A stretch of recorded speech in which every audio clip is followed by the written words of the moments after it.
Brought to you by V-Guard.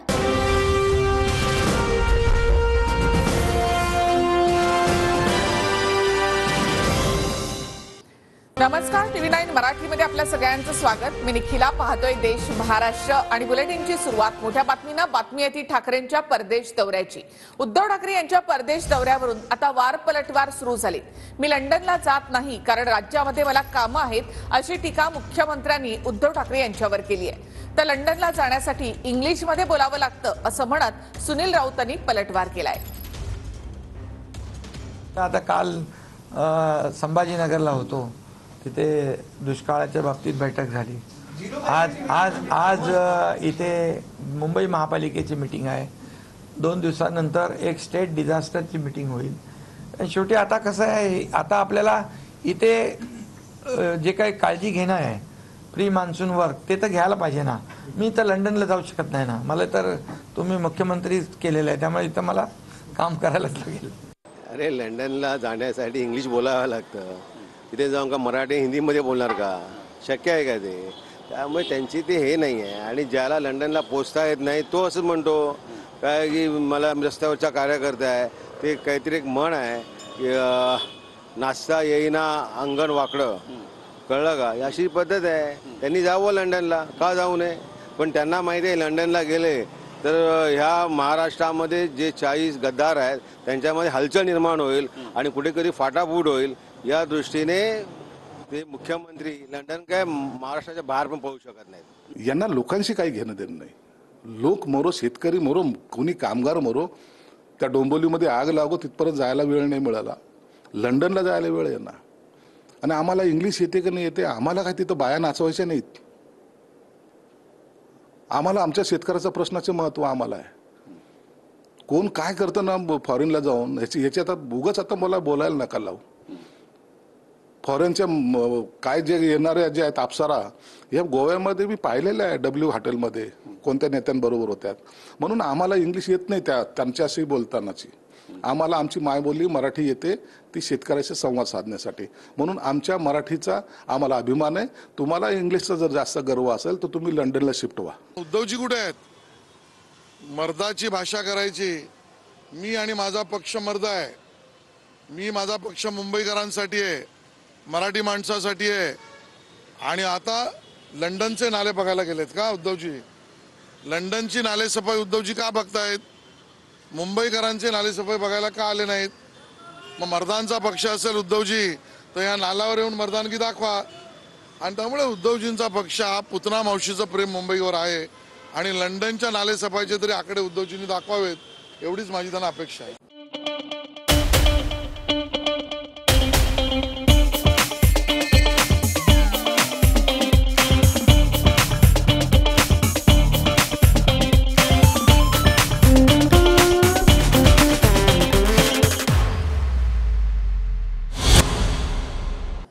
महायुतीमध्ये श्रेयवादाची लढाई सुरू आहे असं दिसतंय, अशा शब्दात अनिल परब यांनी निशाणा साधलाय.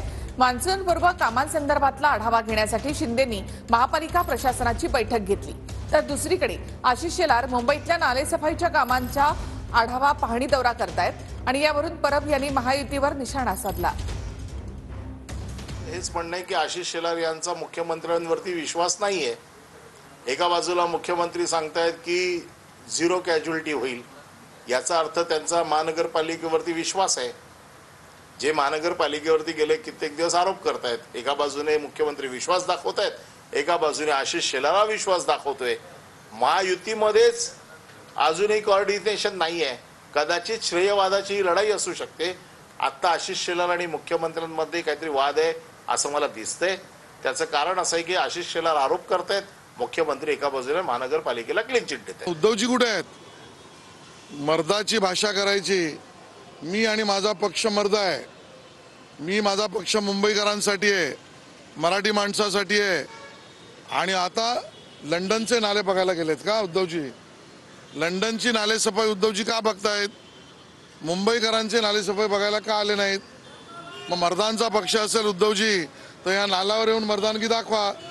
आणि त्यामुळे उद्धवजींचा पक्ष हा पुतना मावशीचं प्रेम मुंबईवर आहे आणि लंडनच्या नालेसफाईचे तरी आकडे उद्धवजींनी दाखवावेत, एवढीच माझी त्यांना अपेक्षा आहे. देखिए उनका काम है अफवाह से गर्मी बढ़ाना और हमारा काम है माहौल को ठंडा रखना। हमारा नेता कैसा हो जो माहौल को रखे ठंडा वैसा हो। अब की बार वी गॉट एयर कूलर का चमत्कार। आणि आता बातमी येते राज्यातल्या 3 मोठ्या अपघातांची। पुणे अपघातापाठोपाठ नागपूर आणि जळगावमध्ये सुद्धा सारखेच अपघात झाल्याचं पाहायला मिळालेलं आहे। पुण्याच्या आधी जळगावमध्ये अपघात झाला होता तर नागपुरात काल अपघात झाला। तिकडे पुणे अपघातामधील आरोपी वेदांत अग्रवालचे आजोबा सुरेंद्र अग्रवाल याला 28 तारखेपर्यंत पोलीस कोठडी सुनावण्यात आली आहे। नागपूरमध्ये अपघात प्रकरणी 3ही आरोपींना 3 दिवसांची पोलीस कोठडी सुनावण्यात आली तर जळगाव अपघात प्रकरणामधील 3ही आरोपींना 27 मे पर्यंत पोलीस कोठडी सुनावण्यात आली आहे। दरम्यान जळगावमध्ये कसा अपघात झाला होता त्यावर आपण एक नजर टाकूया। 24 वेळ दुपारी 5 दरम्यानची। ठिकाण रामवाडी भाग जळगाव। एक बिल्डर पुत्र एका राजकीय नेत्याच्या मुलानं कारनं दुचाकीवरच्या महिलेसह तिची 2 मुलं आणि एका भाच्याला धडक दिली। चौघांचाही मृत्यू झाला। आरोपींच्या गाडीतून गांजाच्याही पुड्या सापडल्या। मात्र आरोपीही जखमी झाल्यानं पोलिसांनी त्यांना मुंबईत भरती केलं। काल परवा 18 दिवसांनी आरोपींना अटक दाखवली।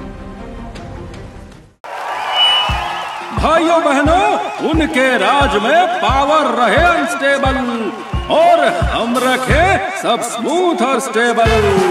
हमारा नेता कैसा हो जो स्टेबल पावर दे वैसा हो। अब की बार वी गॉट एसी स्टेबलाइजर का चमत्कार। नागपुरातही असाच अपघात झाला। 25 फेब्रुवारीच्या दरम्यान हा अपघात झाला होता। 25 फेब्रुवारी 2024 वेळ रात्री 12 नंतरची। ठिकाण नागपूरचा रामझुला परिसर। रितिका मालू आणि माधुरी सारडा या नावाच्या 2 महिला मद्यधुंद अवस्थेत मर्सिडीज कार चालवत होत्या। त्यांनी दुचाकीवरच्या 2 तरुणांना धडक दिली। दोघांचाही मृत्यू झाला। दुर्घटनेनंतर दोन्ही उच्चभ्रू महिलांचे आरोपी घटनास्थळी पोहोचले आणि पोलिसांच्या चौकशी आधीच त्यांचे नातलग दोन्ही महिलांना घरीही घेऊन गेले। उनका बैकअप सिर्फ कल तक और हमारा चांद तक। हमारा नेता कैसा हो जो नॉन स्टॉप बैकअप दे वैसा हो। अब की बार वी गॉट इन्वर्टर बैटरी का चमत्कार। आणि आता बातमी येते पुणे अपघाताची। पुणे अपघातामधील आरोपी वेदांत अग्रवालचे आजोबा सुरेंद्र अग्रवाल याला 28 तारखेपर्यंत पोलीस कोठडी सुनावण्यात आली आहे। कार चालकाला डांबून धमकावल्याप्रकरणी सुरेंद्र अग्रवाल याला पहाटे 3 वाजता अटक करण्यात आली तर आरोपी सुरेंद्र अग्रवाल याने आधी चालकाला आमिष दाखवलं त्यानंतर धमकावलं असं पुणे पोलीस आयुक्तांनी सांगितलं। दरम्यान कोर्टामध्ये आज काय युक्तिवाद झाला त्यावर देखील आपण एक नजर टाकूया। पुण्यात अपघात झाला तेव्हा मी दिल्लीत होतो असं सुरेंद्र अग्रवालने म्हटलंय। मी दिल्लीत असतानाच पोलीस घरातला डीव्हीआर घेऊन गेलेत असं सुरेंद्र अग्रवालने म्हटलंय। घरातल्या सीसीटीव्ही सोबत छेडछाड करण्याचा प्रयत्न झाला असं पोलिसांचं म्हणणं आहे। त्याचबरोबर सुरेंद्र अग्रवालच्या अंगझडतीच्या वेळी जप्त केलेल्या मोबाईलचा डेटा तपासायचा आहे असंही पोलिसांनी म्हटलं। सुरेंद्र अग्रवालनं कार चालकाला डांबून ठेवलं होतं। कार चालकानं स्वतःवर गुन्हा घ्यावा असा दबाव टाकला होता असाही पोलिसांनी दावा केलाय। सुरेंद्र अग्रवालवर यापूर्वी 4 गुन्हे दाखल आहेत असंही पोलिसांनी तपासात सांगितलंय। कोंढवा महाबळेश्वरसह बंड गार्डन भागात त्याच्यावर गुन्हे दाखल असल्याचीही पोलिसांनी माहिती दिली। तर आरोपीच्या वकिलांनी केलेल्या युक्तिवादानुसार कार चालक स्वतःहून आरोपीच्या घरी गेला होता। माझ्या जीवाला धोका, मी इथंच थांबून एका दिवसानंतर घरी जातो असं कार चालक म्हणाल्याचं आरोपीच्या वकिलांनी सांगितलं। सुरेंद्र अग्रवालनं कार चालकाला डांबून ठेवलं नव्हतं। सुरेंद्र अग्रवाल महाबळेश्वरच्या केसमधून निर्दोष सुटलेले आहेत। सुरेंद्र अग्रवालचं वय 70 वर्षांहून अधिक आहे। सुरेंद्र अग्रवालला वेगवेगळे आजार आणि उपचार सुरू आहेत। सुरेंद्र अग्रवालला मेंदूशी संबंधित आजार आहेत। गरज भासल्यास डॉक्टरांना बोलवावं लागतं असा युक्तिवाद आणि दावे आरोपीच्या वकिलांनी केले आहेत। यावेळी हे घटना घडला त्यावेळी ड्रायव्हरवर दबाव आणण्यात आला होता की त्यांनी स्वतः त्यांच्या अंगावर या केसची जबाबदारी घ्यावी। इनिशियल ज्यावेळी ते पोलीस स्टेशनला आला होता त्यांनी फर्स्ट बयानमध्ये ड्रायव्हरनी पण तसेच सांगितले होते.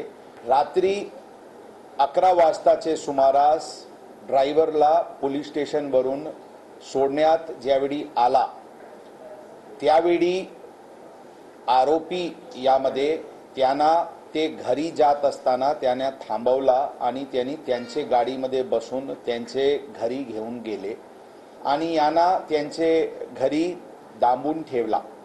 त्यांना कोणाशीही बोलायचे नाही, कुठेही जायचे नाही, आम्ही जसे सांगतो तसेच तुम्हाला बयान द्यायची, अशा प्रकारचे आरोपी त्यांच्यावर दबाव टाकत होता. ओव्हरऑल जे मी काल सांगितले होते, बेसिकली जे सुरुवातीला वरिष्ठ अधिकारी यांना कळवणे, तात्काळ त्यावेळी घटनास्थळवरूनच त्यांना पोलीस स्टेशनला न आणता हॉस्पिटलला घेऊन जाणे, अशा प्रकारची जी सुरुवातीला जे दुर्लक्ष झालेली आहे आणि ओव्हरऑल जे त्यांचे पूर्ण कंडक्ट होता ते योग्य नसल्यामुळे त्यांना निलंबितची कारवाई करण्यात आलेली आहे. प्राथमिक चौकशी आदेशित आहे. तर पुण्यामधल्या अपघात प्रकरणामध्ये अग्रवाल कुटुंबातील 3 पिढ्या तुरुंगात आहेत. बाप आजोबा हे तुरुंगात आहेत, तर अल्पवयीन आरोपी बालसुधार गृहामध्ये आहे.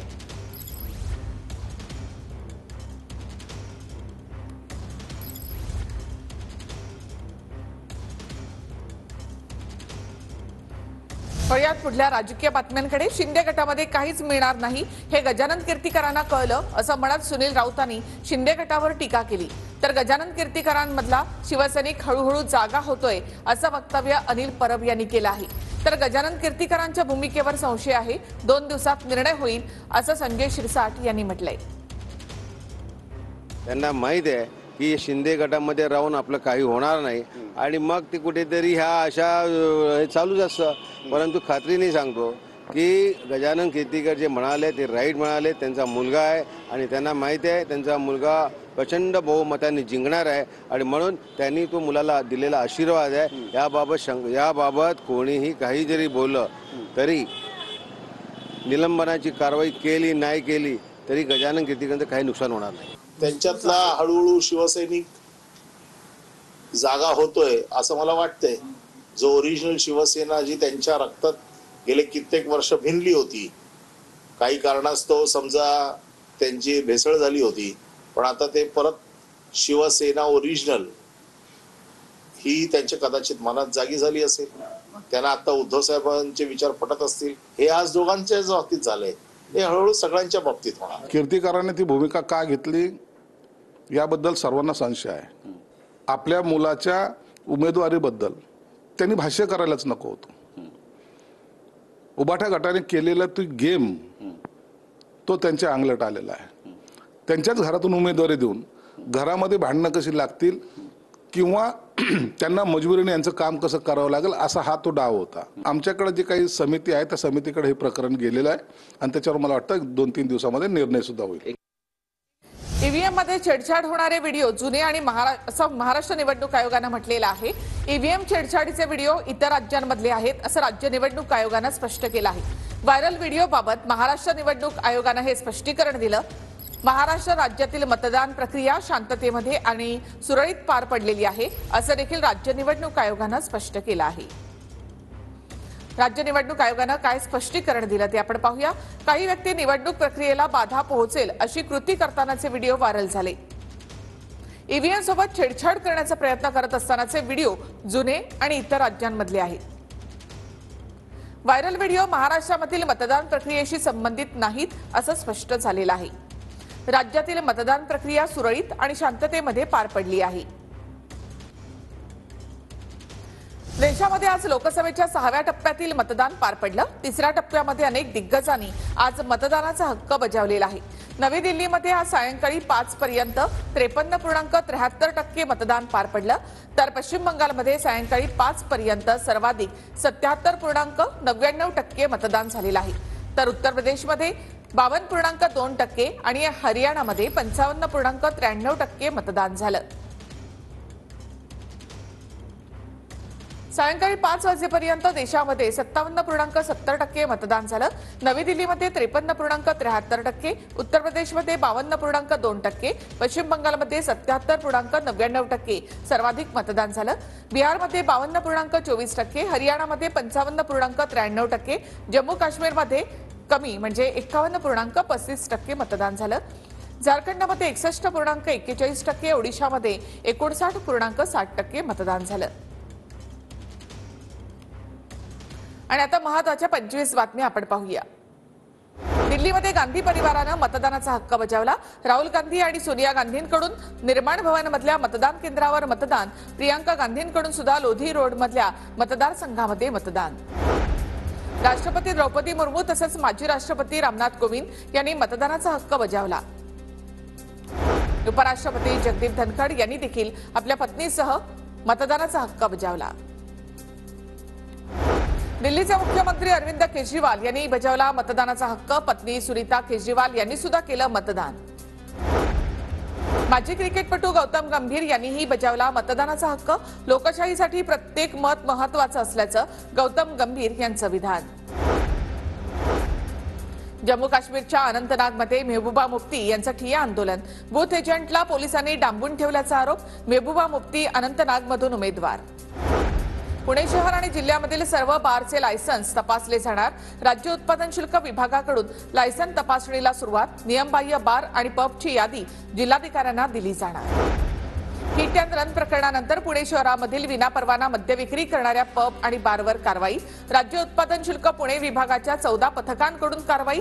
गेल्या 3 दिवसांमध्ये तब्बल 49 पब आणि बारवर कारवाई केल्याची माहिती.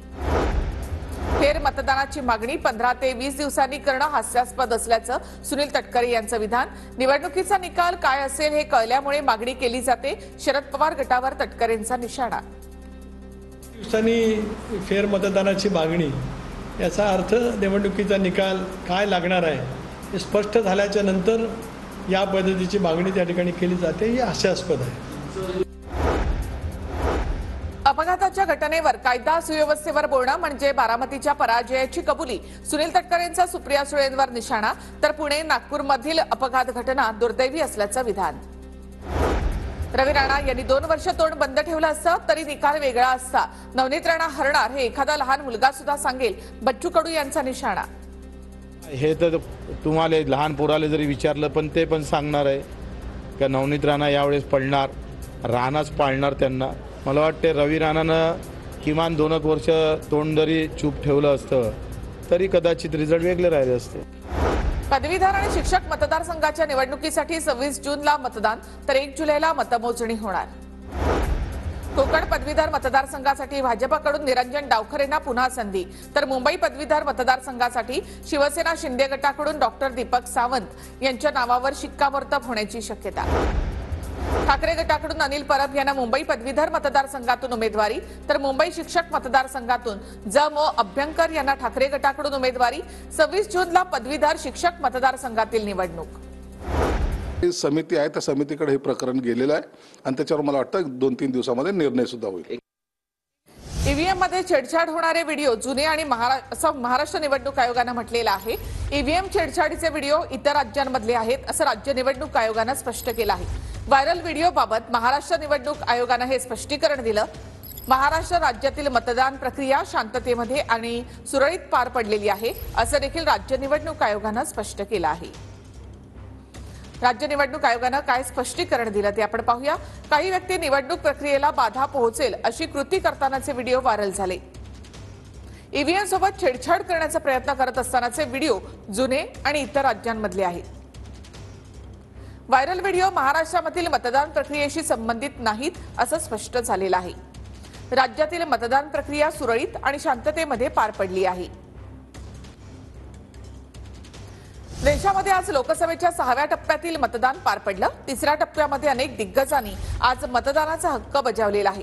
नवी दिल्लीमध्ये आज सायंकाळी 5 पर्यंत 53.73% मतदान पार पडलं. तर पश्चिम बंगालमध्ये सायंकाळी 5 पर्यंत सर्वाधिक 77.99% मतदान झालेलं आहे. तर उत्तर प्रदेशमध्ये 52.2% आणि हरियाणामध्ये 55.93% मतदान झालं. सायंकाळी 5 वाजेपर्यंत देशामध्ये 57.70% मतदान झालं. नवी दिल्लीमध्ये 53.73%, उत्तर प्रदेशमध्ये 52.2%, पश्चिम बंगालमध्ये 77.99% सर्वाधिक मतदान झालं. बिहारमध्ये 52.24%, हरियाणामध्ये 55.93%, जम्मू काश्मीरमध्ये कमी म्हणजे 51.35% मतदान झालं. झारखंडमध्ये 61.41%, ओडिशामध्ये 59.60% मतदान झालं. आणि आता महत्त्वाच्या 25 बातम्या आपण पाहूया. दिल्लीमध्ये गांधी परिवारानं मतदानाचा हक्क बजावला. राहुल गांधी आणि सोनिया गांधींकडून निर्माण भवनमधल्या मतदान केंद्रावर मतदान, प्रियांका गांधींकडून सुद्धा लोधी रोडमधल्या मतदारसंघामध्ये मतदान. राष्ट्रपती द्रौपदी मुर्मू तसंच माजी राष्ट्रपती रामनाथ कोविंद यांनी मतदानाचा हक्क बजावला. उपराष्ट्रपती जगदीप धनखड यांनी देखील आपल्या पत्नीसह मतदानाचा हक्क बजावला. दिल्लीचे मुख्यमंत्री अरविंद केजरीवाल यांनी बजावला मतदानाचा हक्क. पत्नी सुनीता केजरीवाल यांनी सुद्धा केलं मतदान. माजी क्रिकेटपटू गौतम गंभीर यांनीही बजावला मतदानाचा हक्क. लोकशाहीसाठी प्रत्येक मत महत्त्वाचं असल्याचं गौतम गंभीर यांचं विधान. जम्मू काश्मीरच्या अनंतनागमध्ये मेहबूबा मुफ्ती यांचं ठिय्या आंदोलन. बूथ एजंटला पोलिसांनी डांबून ठेवल्याचा आरोप. मेहबूबा मुफ्ती अनंतनागमधून उमेदवार. पुणे शहर आणि जिल्ह्यामधील सर्व बारचे लायसन्स तपासले जाणार. राज्य उत्पादन शुल्क विभागाकडून लायसन तपासणीला सुरुवात. नियमबाह्य बार आणि पबची यादी जिल्हाधिकाऱ्यांना दिली जाणार. हिट अँड रन प्रकरणानंतर पुणे शहरामधील विनापरवाना मद्य विक्री करणाऱ्या पब आणि बारवर कारवाई. राज्य उत्पादन शुल्क पुणे विभागाच्या 14 पथकांकडून कारवाई. गेल्या 3 दिवसांमध्ये तब्बल 49 पब आणि बारवर कारवाई केल्याची माहिती. फेर मतदानाची मागणी 15 ते 20 दिवसांनी करणं हास्यास्पद असल्याचं सुनील तटकरे यांचं विधान. निवडणुकीचा निकाल काय असेल हे कळल्यामुळे मागणी केली जाते. शरद पवार गटावर तटकरेंचा निशाणा.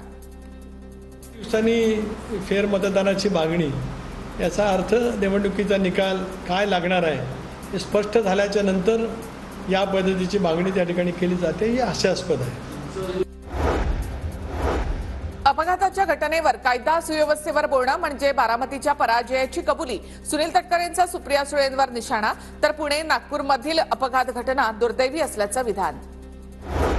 रवी राणा यांनी 2 वर्ष तोंड बंद ठेवलं असतं तरी निकाल वेगळा असता. नवनीत राणा हरणार हे एखादा लहान मुलगा सुद्धा सांगेल. बच्चू कडू यांचा निशाणा. हे तर तुम्हाला लहान पोराला जरी विचारलं पण ते पण सांगणार आहे का नवनीत राणा यावेळेस पडणार, राणाच पाळणार त्यांना. मला वाटते रवी राणानं किमान 2 वर्ष तोंड जरी चूप ठेवलं असतं तरी कदाचित रिझल्ट वेगळे राहिले असते. पदवीधर आणि शिक्षक मतदारसंघाच्या निवडणुकीसाठी 26 जूनला मतदान तर 1 जुलैला मतमोजणी होणार. कोकण पदवीधर मतदारसंघासाठी भाजपकडून निरंजन डावखरेंना पुन्हा संधी. तर मुंबई पदवीधर मतदारसंघासाठी शिवसेना शिंदे गटाकडून डॉक्टर दीपक सावंत यांच्या नावावर शिक्कामोर्तब होण्याची शक्यता. ठाकरे गटाकडून अनिल परब यांना मुंबई पदवीधर मतदारसंघातून उमेदवारी. तर मुंबई शिक्षक मतदारसंघातून ज.म. अभ्यंकर यांना ठाकरे गटाकडून उमेदवारी. 26 जूनला पदवीधर शिक्षक मतदारसंघातील निवडणूक. शिंदे गटाची लोकसभेप्रमाणेच विधानसभेला अवस्था होणार. शिंदेंसोबतच्या सगळ्यांना भाजप तिकीट देणार नाही, अनिल परब यांचं वक्तव्य. आजपासून पुढील काही दिवस विदर्भाला उष्णतेच्या लाटेचा इशारा. हवामान विभागाकडून अंदाज व्यक्त. वर्धा जिल्ह्यामध्ये 44.2 अंश सेल्सिअस तापमानाची नोंद. संभाजीनगरमधील सुखना धरणानं तळ गाठला. धरण आटल्यामुळे पात्रामध्ये भेगा तर जिल्ह्यातील इतरही छोट्या मोठ्या धरणांमध्ये पाणी नाही. जालन्यामध्ये हजारो हेक्टर क्षेत्रावरील मोसंबीच्या बागांवर उन्हाचा परिणाम. पाण्याच्या टंचाईमुळे आणि उन्हाच्या तडाख्यामुळे मोसंबीची बाग सुकली. शेतकऱ्यांच्या अडचणीमध्ये वाढ. कोल्हापुरातल्या राजापूर बंधाऱ्यावर पोलीस बंदोबस्त. कर्नाटकमध्ये पाणी टंचाई त्यामुळे अज्ञातांकडून बंधाऱ्यामधून पाणी चोरी. पाण्याच्या सुरक्षेसाठी चक्क बंधाऱ्याला पोलीस सुरक्षा. पश्चिम विदर्भामधील 86 गावांमध्ये 91 टँकरनं पाणी पुरवठा. बुलडाणा आणि अमरावती जिल्ह्यामध्ये सर्वाधिक पाणी टंचाई. धुळ्यामध्ये डेडरगाव या तलावामध्ये अवघा 20 दिवस पुरेल इतकाच पाणीसाठा शिल्लक. यंदा कमी पाऊस झाल्यामुळे डेडरगाव तलावामध्ये कमी पाणीसाठा. मराठवाड्यासह हिंगोली जिल्ह्यामध्ये भीषण पाणी टंचाई. हिंगोलीमधून जाणाऱ्या 3 प्रमुख नद्यांचं पात्र कोरडं. पैनगंगा, कयाधू आणि पूर्णा नदीचं पात्र पूर्णतः कोरडं पडलंय. पुण्यामधील भीमाशंकर मंदिरामध्ये भक्तांची मंदियाळी. म्हसोबा माऊली यात्रोत्सव, बैलगाडा शर्यतीचा थरार. बैलगाडा शर्यत पाहण्यासाठी मोठी गर्दी. एक छोटासा ब्रेक इथे घेऊयात, लगेच परत येऊया.